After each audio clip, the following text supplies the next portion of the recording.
आपकी जो आत्मा है, आपका जो सोल है, उसकी ओर आप तभी बढ़ सकते हो जब आपका सूर्य बहुत अच्छा हो, ठीक है ना। और साथ में देखिए एक चीज़ आप समझिए, माया को अगर समझना है तो राहु को भी ठीक होना बहुत ज़्यादा ज़रूरी है, क्योंकि राहु ना वो प्लैनेट है जब अच्छा हो जाता है तो बहुत अच्छा हो जाता है, बुरा हो जाता है तो बहुत बुरा हो जाता है। देखिए राहु को अच्छा होना इसलिए ज़रूरी है क्योंकि राहु ना माया है, और अगर आपको संसार को समझना है, माया को समझना है सब कुछ भोग लिया और आपको समझ में आ रहा है कि कुछ नहीं है, तो वो कहीं ना कहीं राहु की जर्नी है कि आपने वो राहु की जर्नी पहले पास ऑन की है ना, और फिर उसके बाद में आप केतु पे पहुँचे हो। कोई भी ऐसा इंसान नहीं है जो राहु को बिना अचीव करे हुए केतु पे पहुंच जाए, ठीक है। बड़े बड़े लोग आपने देखे होंगे कि मतलब कि जीवन में जैसे है कई बार ना वो मतलब थ्योरेटिकल बात करने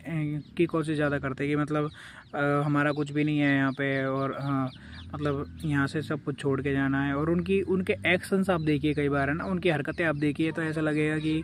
ये इंसान ना मतलब इससे ज़्यादा तो भोगी, इससे ज़्यादा पाखंडी इंसान कोई नहीं है। तो वो कई बार इसलिए लगता है क्योंकि कहीं ना कहीं राहु ना वो पूरी तरीके से अभी राहु पे ही हैं, केतु पे आए नहीं है अभी, ठीक है। जब केतु पे आने लग जाता है इंसान तो बहुत सारी चीज़ें ना वो छूटने लग जाती हैं, ठीक है। मन नहीं करता बहुत सारी चीज़ों को लेके, ठीक है ना,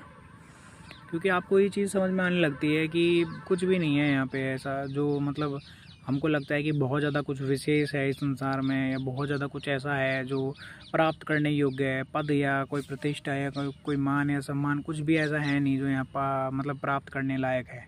ठीक है। आप प्राप्त कर लो, करने के बाद में भी आपको संतुष्टि नहीं मिलेगी, और आप कर लीजिए, ठीक है,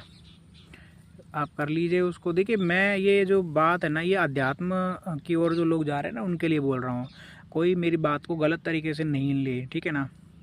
बहुत सारे लोगों के एम्बिशंस हैं, बहुत कुछ लोग बनना चाहते हैं, ठीक है। मैं भी एक गृहस्थी हूँ, ठीक है, मेरे भी बच्चे हैं, ठीक है, सारी चीज़ें हैं, और कमाना और बच्चों के लिए बच्चों की रेख देख करना, उनका देखभाल करना, उनको सारी ड्यूटीज़ फुलफ़िल करना, पर अंदर से ना वो भावना नहीं है कि मतलब धन में आसक्ति, या फिर क्या बोलते हैं घर में आसक्ति, या गाड़ी में आसक्ति, या बंगले में आसक्ति, इस तरीके की ना वो आसक्ति, एक अटैचमेंट उन सब चीज़ों में नहीं है। इसलिए ये सब चाहिए क्योंकि ये जो व्यवस्था है उनको बनाए रखने के लिए, उन व्यवस्थाओं को चलाए रखने के लिए, परिवार को, बच्चों को, व्यवस्थाओं को, इनको संभालने के लिए। बाकी अंदर कुछ भी नहीं है, ठीक है, अंदर से बिल्कुल सारा का सारा रिक्त है, मतलब खाली है अंदर पूरी तरीके से सब कुछ, ठीक है। क्योंकि कई बार क्या होता है कि आप अंदर से भी उन चीज़ों के लिए लालसा रहती है, अंदर से उन चीज़ों के लिए कोई लालसा नहीं है। ये भोजन इसलिए ज़रूरी है क्योंकि आपको ज़िंदा रहना है, इसलिए नहीं कि आप सिर्फ और सिर्फ खाने के लिए जी रहे हो। दो चीज़ें होती हैं, एक खाने के लिए जीना और एक जीने के लिए खाना, ठीक है। तो जीने के लिए खाना वो केतु है आपका, ठीक है, और खाने के लिए जीना वो राहु है आपका, कि आपका जो तृप्ति है वो हो ही नहीं रहा है, आपका जो डिज़ायर है वो कंप्लीट ही नहीं हो रहा है, आपको और चाहिए और चाहिए और चाहिए और चाहिए, और वो एक एंड ऑफ द डे आपको समझ ही नहीं आ रहा है कि एंड कहाँ पे करना है आपको, तो वो राहु है, ठीक है। वो कभी ख़त्म नहीं होती हैं, डिज़ायर्स कभी ख़त्म नहीं होती हैं, इसलिए उसका 11 नंबर में 11 नंबर के साइन में उसका नक्षत्र पड़ता है, और केतु का 1, 5, 9 में नक्षत्र पड़ता है। उसका रीज़न ये 3, 7, 11 में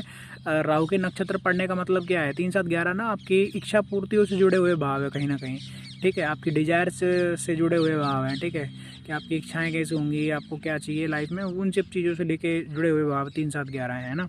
और आपके